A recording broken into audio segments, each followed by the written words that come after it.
Una sa lahat, sapol sa CCTV, security screening officer sa NAIA, nilunok ang ninakaw umunong dolyar sa isang pasahero. Dahil dyan, isinailalim na siya sa preventive suspension. Ang buong detalye kaugnay niyan, abangan maya-maya lamang. Magandang gabi, Pilipinas. Sa Frontline tonight, grupo sa Surigao del Norte na tinawag na kulto, tinangging meron silang mga tinatagong armas. Wala naman kaming armas. We are peaceful, loving people. Iimbestigahan na rin ang umunay pagkupit ng grupo sa natatanggap na ayuda ng mga miyembro nilang bahagi ng 4Ps. pagpapalaya sa bansa ng mga pogo, pagdedebatehan ng Senado kung agad-agad na yang ipatutupad o dahan-dahan muna. Kasong perjury, posibleng isampa laban sa dalawang aktivista na nagsasabing dinukot umano sila ng militar. Abogado nila, pinanindigan ang pagduhot. Nararanasan ngayong matinding init ng panahon, ano kaya ang dahilan at hanggang kailan magtatagal? Motoristang nahulog sa kanal sa Thailand, pinagtulungang sagipin ng taong bayan. At Pinay theater star na si Rachel Ann Go naka-one-on-one ng News 5. Dream come true daw na makasama sa Philippine leg ng Hamilton.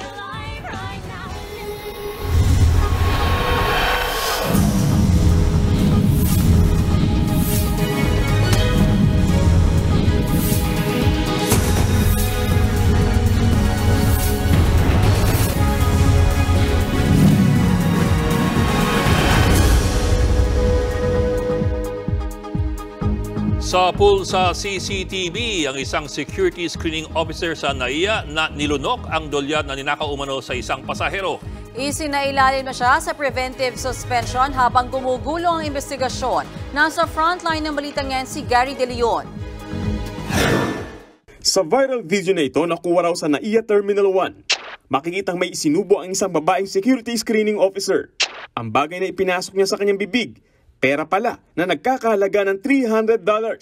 Ilang beses pang uminom ang babae para maitulak ng tubig ang isinubo niyang pera na may pagkakataon pang sinusundot niya ito ng kanyang daliri. Nangyari raw yan noong September 8 at nakarating na sa Office for Transportation Security o OTS. Ayon sa OTS, itinanggi ng security screening officer ang nangyari. Pero nung makuha nila ang CCTV footage noong September 14, nakumpirmang ng OTS na totoo ngang nilunok ng officer ang pera na ninakaw umano sa isang pasaherong Chinese. We can only initiate the administrative case for serious misconduct.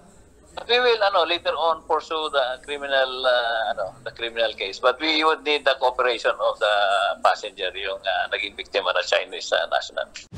Nirilib na sa pwesto ang naturang airport security officer, pati ang iba pa niyang kasama sa team. Simula naman ngayong araw, sinailalim na sa preventive suspension ang naturang security officer habang gumugulo ang investigasyon. All members of the team is now subject for investigation, but as of now, wala pa kaming strong evidence against the others. Pero doon sa mismong naglunok ng meron na. Dagdag pa ng OTS, kasalukuyan silang nagsasagawa ng internal cleansing program. 63 personnel na raw ang pinarusahan nila dahil sa iba't ibang paglabag. Hindi raw titigil ang ahensya sa paghuli sa mga iskalawag sa kanilang hanay. Nagbabalita mula sa frontline, Gary De Leon, News 5. Balak kasuhan ng perjury ang dalawang aktivistang dinukot umano ng mga militar. Bumaliktad kasi sila sa sinumpaan nilang salaysay. Pero ang depensa ng abogado ng mga aktivista, pinilit lamang daw silang pumirma sa kasunduan. Nasa frontline na balitang yan si Brian Basa. Ang totoo po dinukot kami ng mga militar sa kainanggal. Napilitan din kami na sumurrender. Dahil pinagbantaan yung buhay namin, yun po ang totoo. Ang pahayag na yan kahapon ng dalawang environmental activists na nagsabing dinukot umano sila ng mga militar, pawang kasinungalingan daw at kabaliktaran sa kanilang handwritten affidavit ayon sa Public Attorney's Office. Matatanda ang iginiit ng National Task Force to End Local Communist Armed Conflict na kusang sumuko sina Junila Castro at Jed Tamano. Ang iisipin ng sambayanan, Ipinapahiya ang gobyerno dito. Ipinapahiya ang ating kasundaluhan. At hindi lang, dinadamay pa ang Public Attorney's Office. Kinumpirma rin ni PAO Chief Attorney Persida Acosta na handa na ang naturang sinumpaang salaysay nang datnan ang dalawa ng kanilang abogado. Kinlose door niya yung dalawa at tinanong niya, ano ba yung gusto niyong sabihin? Yung parang na sinabi lang, laman itong kanilang written. Together with our intelligence. Ayon sa NTF-ELCAC, tila tinraidor sila ni Castro at Tamano sa ginawa nilang pagbaliktad. Kaya pinag-iisipan na nilang magsampa ng reklamong perjury laban sa dalawang aktivista. Talaga naman nakita ko sa kanila, no, yung sa kwento po nila na talagang gusto nila magbagong buhay. Based lang po sa mga revelations po nila that they have experienced life in the mountains together with the armed group of the CPP and PNDF. Pero ang abogado ni Castro at Tamano na si Attorney Dino De Leon nanindigang dinukot ang dalawa. The own press conference ng sarili ng military wherein sila ang may control supposedly in full, sinabi ni Jed at Julina Katuhalan that they were abducted, which is consistent with the reports of the fact-finding team, na independently organized by social civic organizations. Sabi pa ni De Leon, hindi raw binigyan ng pagkakataon sina Castro at Tamano na magkaroon ng sariling abogado sa lahat ng mga nilagdaan nila. Lahat yan invalid. At kung may pinipirmahan ka na kahit anong sworn statement, it is in the presence of your counsel, independent counsel of your choice. Ikaw dapat ang namili. Hindi yung you're being made to sign, pinapapirmahan ka under the threat of a barrel of a gun. Para naman sa grupong karapatan, victim blaming ang ginagawa ng NTF-ELCAC. Sila pa ang kakasuhan ngayon. Kahit ako ang tanungin pag nasa sitwasyon akong ganon, no? Kahit pagpatay ni Rizal, aminin mo.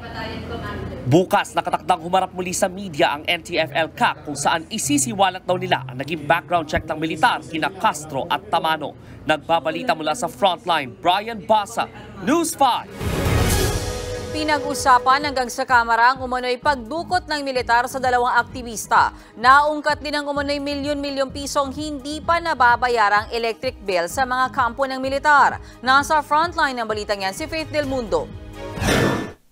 Sa pagdinig kanina ng Kamara sa panukalang budget ng Department of National Defense, diretsyahang tinanong ni Kabataan Party List Representative Raul Manuel ang mga opisyal ng DND at AFP tungkol sa kaso ng dalawang environmental activists na sina Jed Tamano at Julina Castro na umano'y dinukot ng mga militar.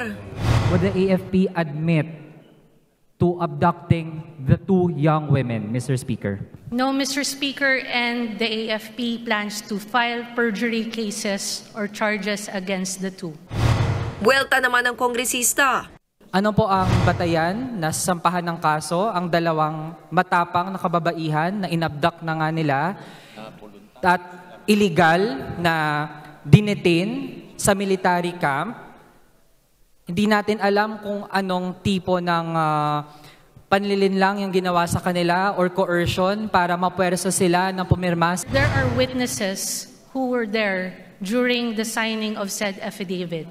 Not only of voluntary surrender as well as the signing of said affidavit. Ayon kay Gabriela Party List Representative Arlene Brosas, malinaw na sangkot ang Armed Forces of the Philippines sa umano'y pagdukot sa dalawang aktivista. Of course, alam din dapat ng Pangulo, no? Bilang Commander-in-Chief natin, kung merong mga ganitong nangyayari na ginagawang pagdukot, illegal na detention sa mga aktivista, Mr. Speaker, hindi ba dapat panagutin ang lahat ng sangkot sa ginawang pagdukot at illegal na detention na ito? Hindi rin daw dapat maghugas kamay ang DND. Sa ilalim daw ng Administrasyong Marcos Jr., nasa 78 na umano ang mga dinukot. Sagot naman ni Alvarez. Do not tolerate any violation of human rights. As servants of the people and protector of the state, the AFP and the DND will insert all legal remedies within their disposal to shed light on those alleged harassments, Mr. Speaker. I believe everyone has the right to file any complaints with the court if he or she feels that his or her rights have been violated. And of course, the department will respect it and will comply fully with any order of the court. Duda naman si Defense Secretary Gilbert Teodoro sa timing ng pagbaliktad ng dalawang aktivista sa nauna nilang salaysay. Na unfair ang pagparatang sa mga kasundaluhan dito, no? At gusto kong malaman kung sino ang promotor o utak nito para mapailan ng subornation of perjury charges at iba pa para magsilbing leksyon na hindi pwede linlangin nitong mga tao na ito ang taong bayan sa pamamagitan ng mga tactics na ganito. Matibay ang ebidensya eh. Bakit tiniming kahapon? Bakit budget hearing namin ngayon? Bakit gagawin yun pagbaliktad na dramatiko doon sa press conference? Obvious naman to eh.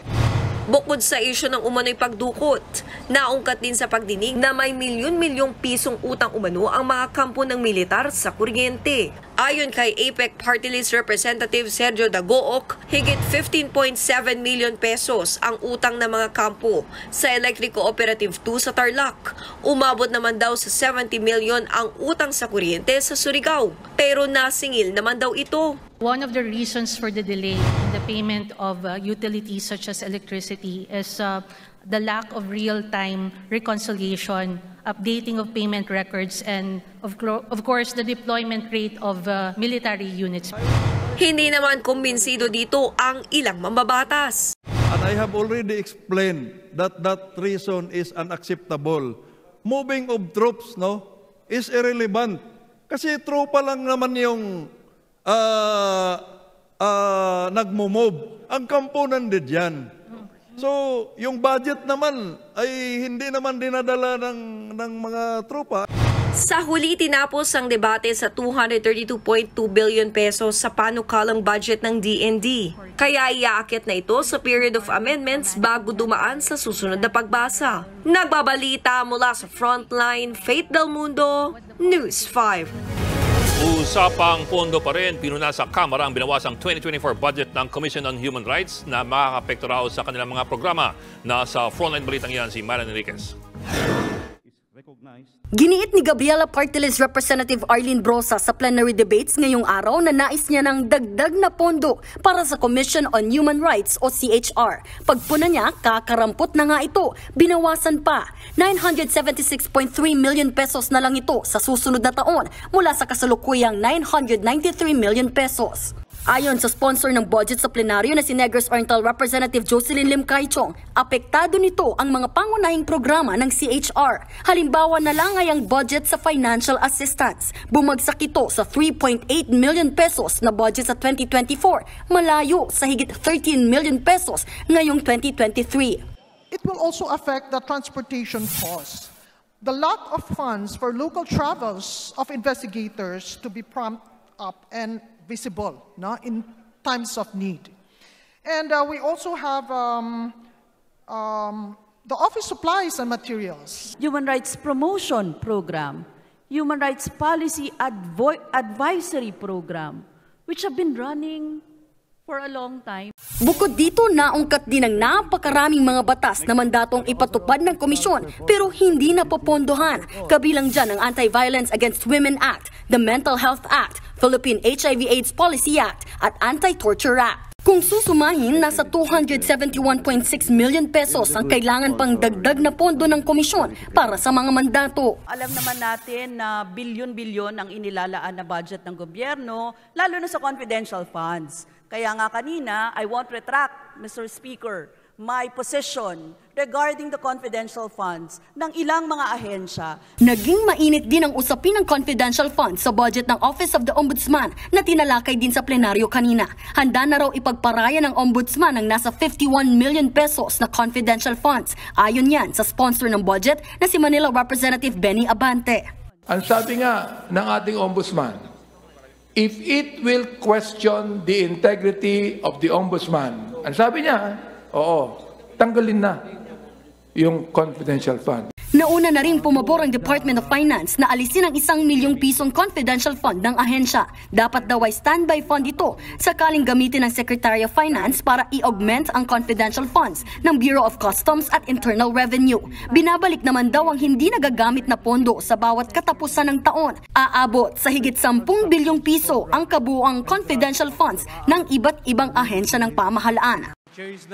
Nagbabalita mula sa Frontline, Marian Enriquez, News 5. Certified as urgent na ni Pangulong Bongbong Marcos ang pagbasa sa 2024 General Appropriations Bill. Ayon sa Pangulo, ito'y para raw tuloy-tuloy na matugunan ng mga programa at operasyon ng gobyerno sa susunod na taon.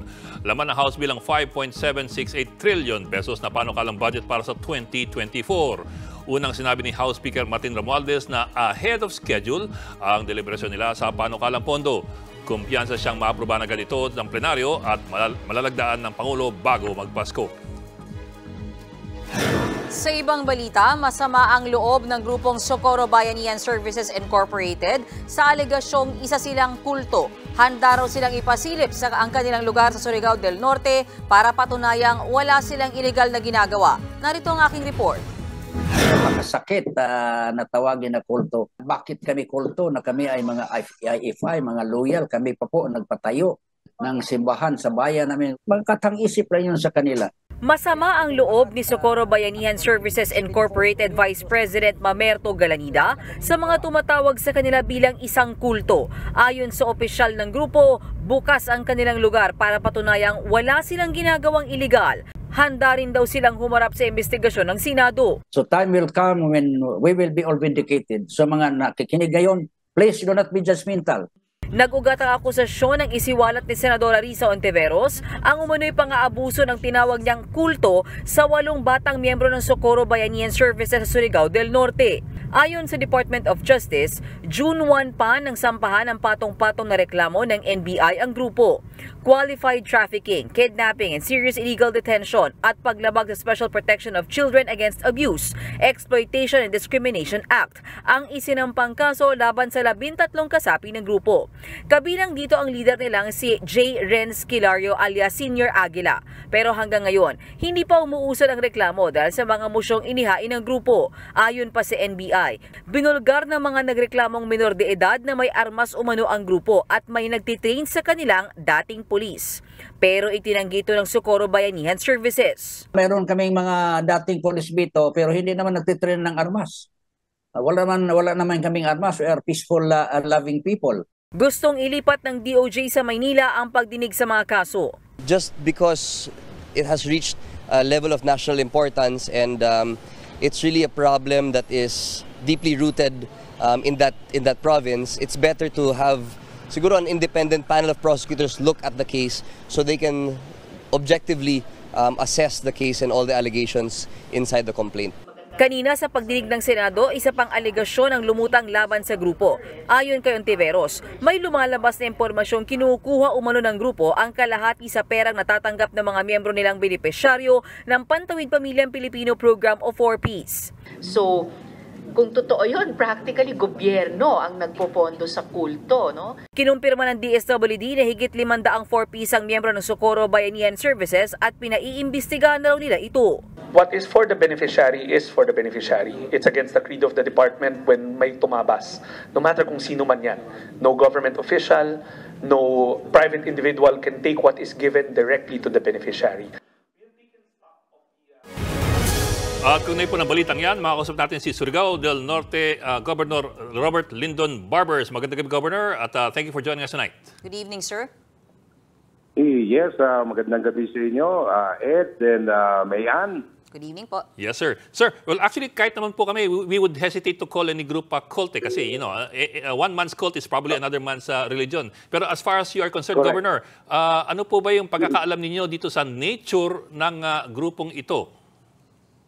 Well, ang pagkakaalam ko at sa pagkakakilala ko sa grupo ng tinatawag na Socorro Bayanihan Services Incorporated, isa po itong people's organization. Mm-hmm. And this is registered sa SEC, no, as an organization. Okay. And wala pong iba silang ginagawa sa pagkakaalam natin, kundi mismo po yung sa pangalan nila na bayanihan.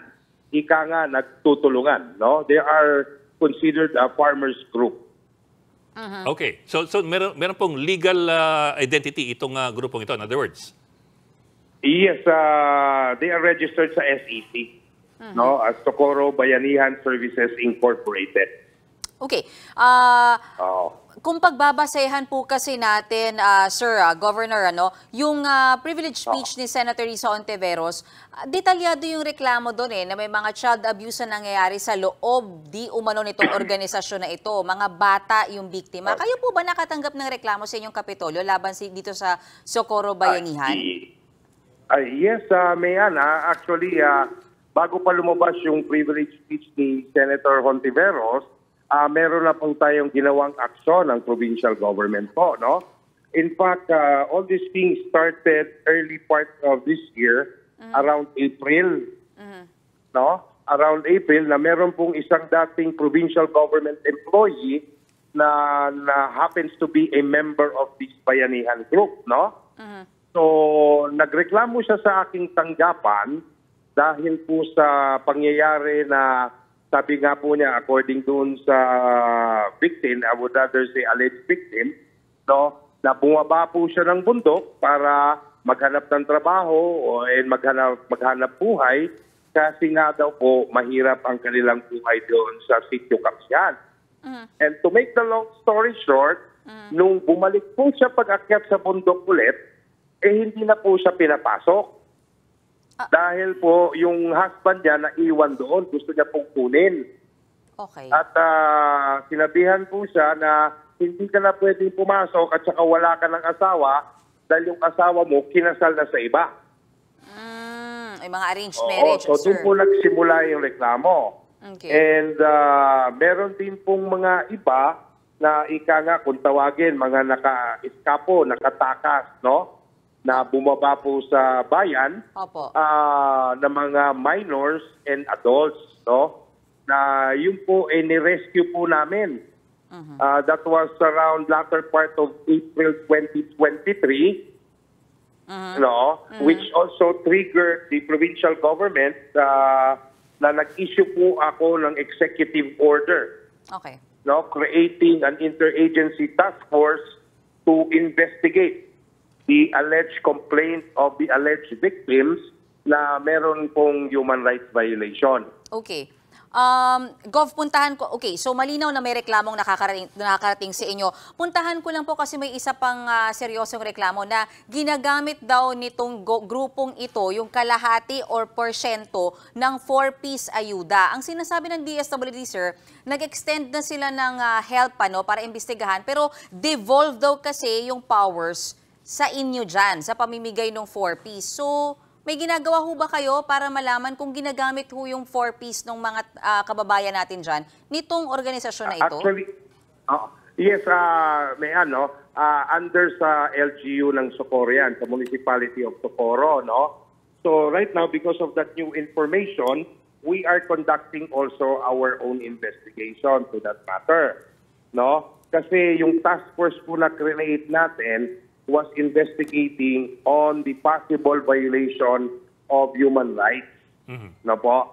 So, yan pong mga bagong information na natanggap natin, especially based on the privilege speech of the Honorable Senator Hontiveros, atin pong agad inaksyonan.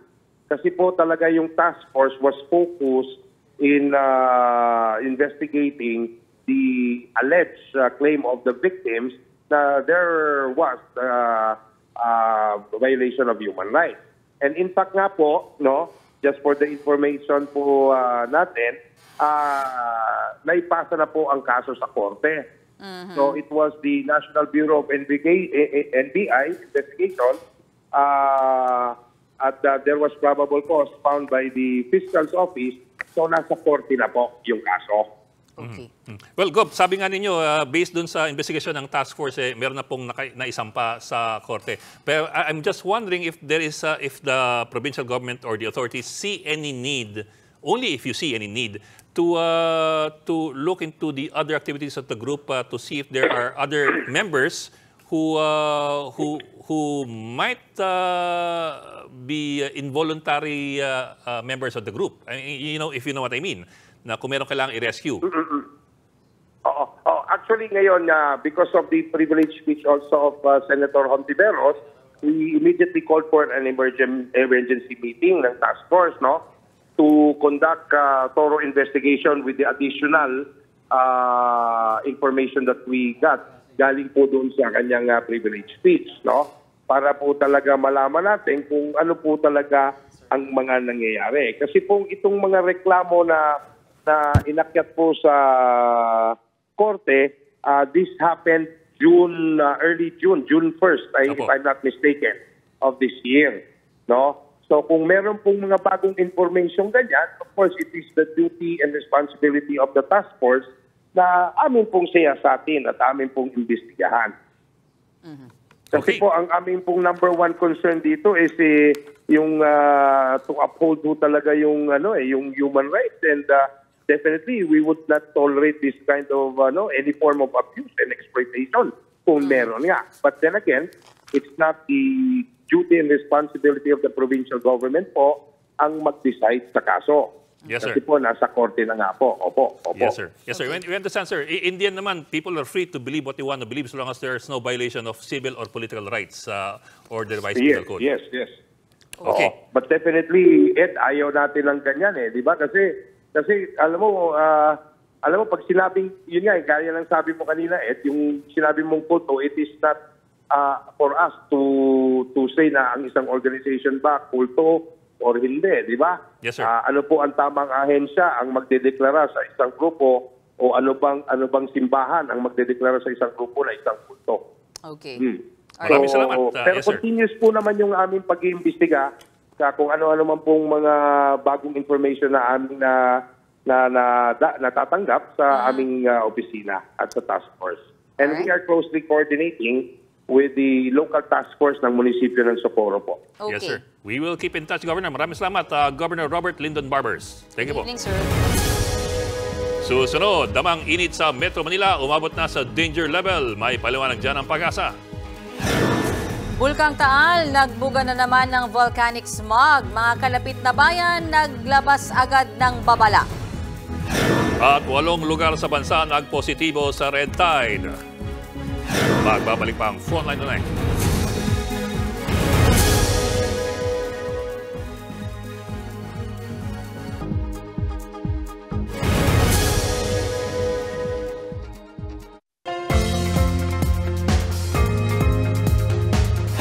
Sumipa sa danger level ang heat index o yung damang init sa Metro Manila at iba pang lugar sa bansa ngayong araw. Ayon sa Pag-asa, posibleng pang magtagal hanggang sa susunod na buwan ang matinding init ng panahon. Nasa Frontline Balitang yan si Camille Samonte. Maghapon na nakabilad sa araw ang traffic enforcer na si Leonora. Sa sobrang init ng panahon, dumidiskarte raw sila ng masisilungan sa gitna ng duty. Usually mga ganitong oras talaga kami lumalabas kasi ganito po yung traffic Mag-uumpisa po ng alas 4 hanggang mamaya na po kami, alas 10. Ang mga delivery rider naman gaya ni Jervis at Jeffrey, no choice daw lalo't mas marami raw order tuwing tanghali. Nasanay na ako, ma'am. Oo. Kasi talaga yung trabaho Nagpapalit lang ako ng damit. Sobrang init yung init yung kalaban. Tapos sasabay pa minsan matagal yung ng merchant. Mag-aantay pa kami ng order. Nasa labas lang kami mag-aantay. Ngayong araw, naitala ang pinakamataas na heat index na 45 degrees Celsius sa Apari, Cagayan at sa Borongan, Eastern Samar. Dito sa Metro Manila, 43 degrees Celsius ang naitalang pinakamataas sa damang init. Ganyan din ang init sa Lawag, Ilocos Norte, Ambolong, Batangas at sa Masbate. Ang heat index ay yung init na ramdam ng tao base sa temperatura at humidity. Paliwanag ng Pag-asa, ang nararanasan ngayong maalinsangang panahon ay dulot ng tinatawag na monsoon break. Ina-expect natin na rainfall during this season ay mas nagiging lesser po. Specifically po dun sa western part ng Pilipinas. Nakadagdag din daw ang relative humidity kaya mas mainit ito sa pakiramdam. Amount ng water na suspended sa ating air. At kapag po mas mataas yung relative humidity, mas maaari na mas mainit po yung nararamdaman ng tao dahil yung water o yung pawis natin ay hindi agad nag-evaporate. Pero sa gabi may tiyansa pa rin umulan dahil sa localized thunderstorms. Magtatagal ang monsoon break sa katapusan ng Setyembre o hanggang unang linggo ng Oktubre. Sa Nobyembre naman magsisimula ang amihan season o yung malamig na simoy ng papalapit na Kapaskuhan. Nagbabalita mula sa Frontline, Camille Samonte, News 5. Muling nagbuga ng volcanic smog o VOG ang Bulkang Taal. Ayon sa PHIVOLCS, higit 4,000 tonelada ng VOG ang ibinaga ng bulkan kahapon. Naglabas yun ng Taal ng steam plume na may taas na 2,600 meters. Pinaalalahanan na ang mga residenteng malapit sa Taal na magsuot ng face mask bilang proteksyon sa VOG. Nananatili pa rin sa alert level 1 ang Bulkang Taal. Ibig sabihin, posible pa rin itong pumutok o magbuga ng abo, kaya pinagbabawalan pa rin pumunta sa Taal Volcano Island na isang permanent danger zone. Walang shortage ng isda sa bansa. Yan pong giniit ng Philippine Chamber of Agriculture and Food Incorporated. Ayon sa grupo, nag-e-export pa nga tayo ng isda. Kasunod to ng sinasabi ng Philippine Statistics Authority or PSA na bumaba ang produksyon ng isda at ilang lamang dagat. Ayon sa grupo, hindi lang tama ang pagbibilang ng PSA. Sa ngayon, bumaba rin daw ang konsumo ng isda. Kaya hindi rin daw nagtataas ng farm gate prices ng mga lamang dagat. Hindi tayo nawawala ng isda, wala tayong kulang na isda. In fact, we export. We export tuna, we export bangus, we export hipon, we export to 27 countries. And export price is actually way lower than domestic price. There's no rational reason to export if we don't have excess production. 8 lugar sa bansa ang nagpositibo sa nakalalasong red tide. Kinumpirma yan ng Bureau of Fisheries and Aquatic Resources o BFAR, kabilang dyan ang baybayin ng Sapian Bay, coastal waters ng Panay, Gigantes Island sa Iloilo at Tagbilaran sa Bohol. Kasama rin ang dumaan Kilas Bay sa Zamboanga del Sur at sa mga baybayin ng Pilar sa President Roxas at Roxas City sa Capiz. Ibig pong sabihin yan, hindi ligtas kainin ang lahat ng uri ng shellfish, hipon o alamang na nakukuha mula sa mga nabanggit na baybayin. Wala namang problema kung kakain ng isda, pusit at alimango, basta sariwa ito at nalinis ng mabuti bago lutuin. Susunod, pagpapasara sa mga pogo sa bansa, pagdedebatehan pa kung ipatutupad agad-agad. Babaeng driver ng kotseng yan sa Thailand na nahulog sa kanal, nakaligtas kaya? At sa Thailand pa rin, bata sinagip matapos namang maipit ang binti sa gate. Tutok lang mga kapatid ito sa Frontline Tonight.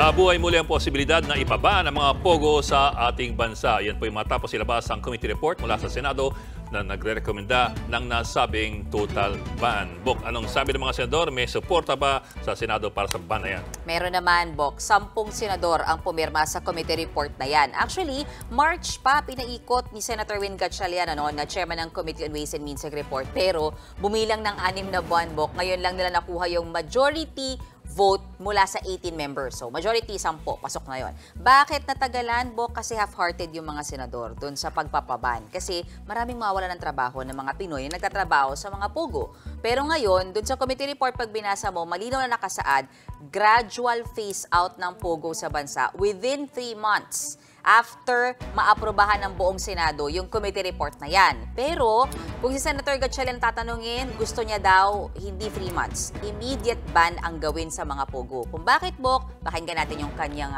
dahilan. So pag immediate ban, meron rin yung I'm sure ang mangyayari dyan, papatawag ng interagency at titignan yung mga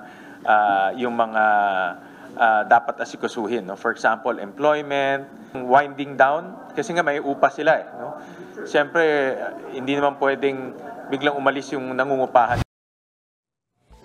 But that's no small policy recommendation na paano umabot sa gantong punto na pinapaban yung mga pogo. Kasi kung iisipin mo, 'di ba, ang tagal naman ng issue na talaga ng crime na di umano umuusbong sa mga pogo. Pero sabi ni Senator Gatchalian, kabilang sa mga nakakumbinse sa mga kapwa niya senador para suportahan yung pagpapatalsik talaga ng pogo, yung sunod-sunod na problema sa scam.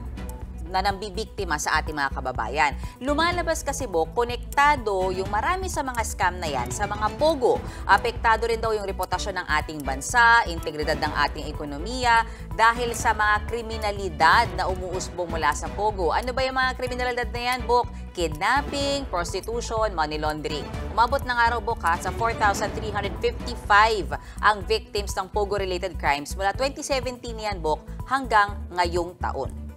Ganun karami. Okay, Bok, but looking at the numbers, so you're looking at 10 senators who signed on to the committee report out of 18 committee members, and as well as from a chamber of 24. So what do the numbers tell you? Mukha bang mapapaysa ito o hindi? Hindi natin masabi. Kasi yung 10 votes, Bok, para lang yan ibaba sa plenaryo at mapagdebatehan. Iba pa yung boto talaga, tama ka. Pagbabasehan talaga ng boto is yung 24 senators, which is they need 13.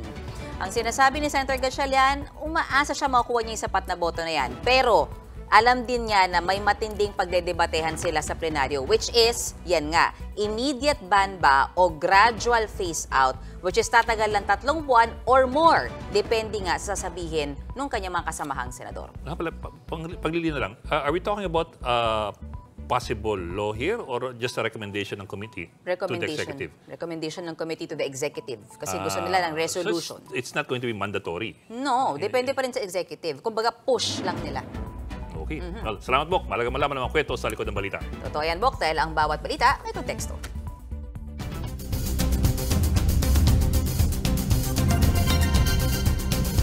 Nahulog sa kanalang isang kotse sa Thailand, sakay ang babaeng driver nito. At to the rescue naman ng mga residente. Yan iba pa sa Frontline News Abroad.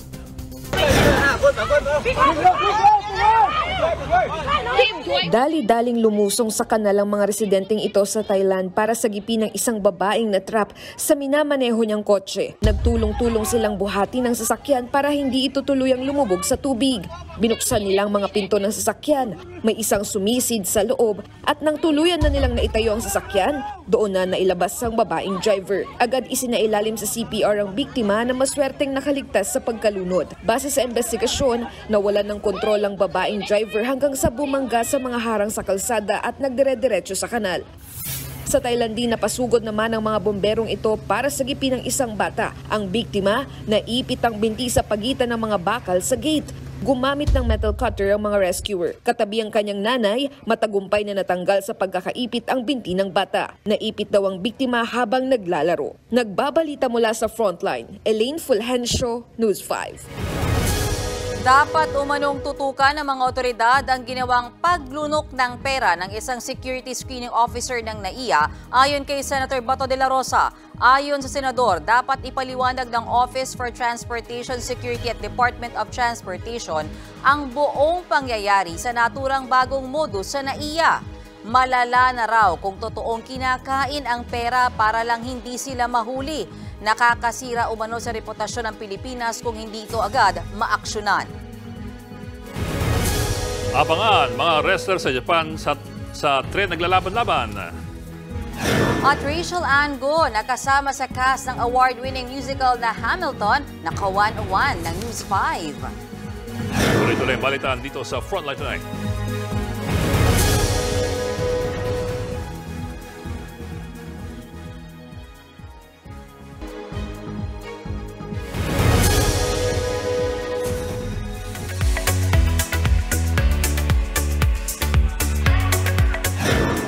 Showbiz tonight na tayo.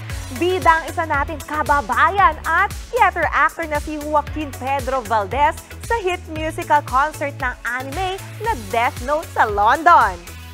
At speaking of theater, nakausap ng News 5 ang ilang cast ng Manila tour ng hit musical show na Hamilton. Nasa frontline na balitang yan, si MJ Marfori. Dream come true para kay Pinay Pride Rachel Ann Go na muling mapabilang sa cast ng hit musical show na Hamilton.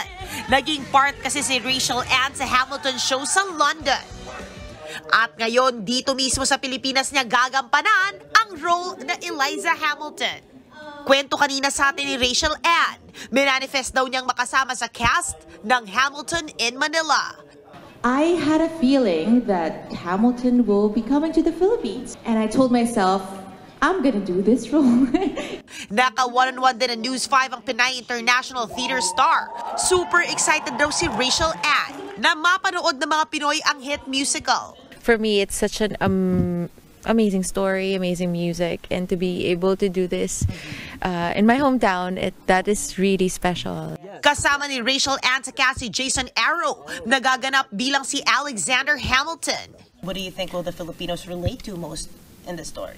I would say music. Music, definitely. From what I know of in the Filipinos that I know, definitely music. In terms of the story, like we were saying, the humanity of it. Very happy naman si Hamilton International Tour producer Michael Castle sa desisyon nilang simulan ng premiere dito sa Pilipinas. We have to start in Manila because Manila will love the show. The people there are passionate. The audiences love great musical theatre. And everybody started saying, we love it here, everyone's so nice. Showing na ang Hamilton sa The Theatre at Soler hanggang November 26. At speaking of theater, hit na hit din ngayon ang musical concert na hango sa sikat na anime na Death Note na nasa West End na rin sa London. Ang producer nito, walang iba, kundi si This Is The Moment at Where Do Broken Hearts Go composer at producer Frank Wildhorn. Once they feel the power of the hurricane.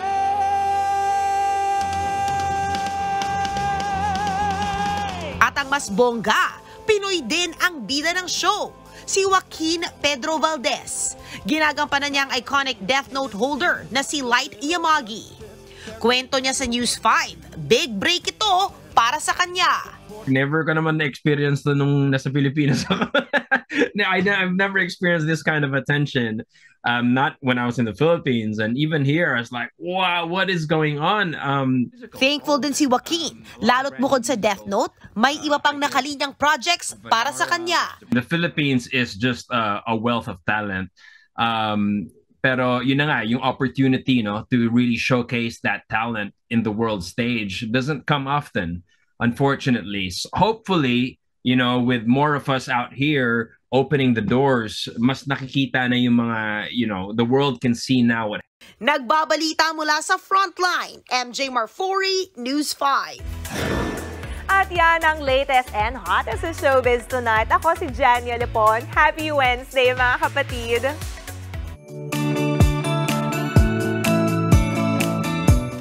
Para naman sa ating pabaong pampagood night sa loob ng tren na ginawang ring ng mga wrestler sa Japan. Kaya ang mga pasahero na pa, let's get ready to rumble.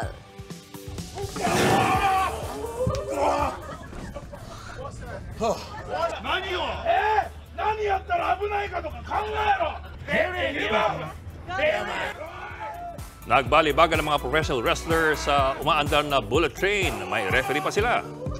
Isang pribadong grupo ang nag-organisa ng wrestling match. Nirentahan nila ang buong tren mula Tokyo hanggang Nagoya. Sold out agad ang ticket. 75 pasahero ang nakapanood. Anong tawag doon? Ano? Training. Yan po, 45 minutes pag-imay sa Malagang Headlines. Balitan at diskusyon para sa paghubog ng matalinong opinyon. Kami yung kasangga sa pagbalita. Tawan-tawa siya sa joke niya, di ba? Ako po si Menlos Baños. Ako lang po si Edwin Gao. Magandang gabi.